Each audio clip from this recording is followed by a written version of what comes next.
Welcome! In this video, you'll learn how to clean ventilation vents for your gaming console.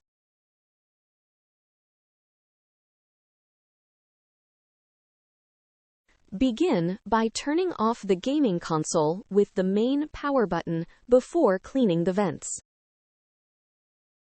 Unplug the power cord from the wall outlet to fully disconnect the console from electricity safely.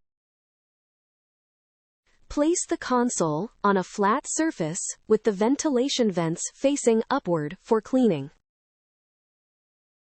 Brush dust from the ventilation vents with a soft brush to loosen surface debris.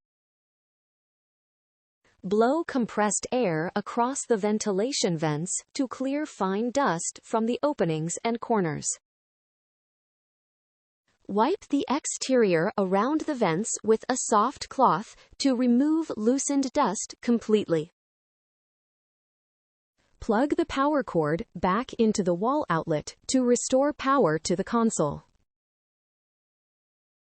Finally, turn the gaming console back on with the main power button after cleaning is complete.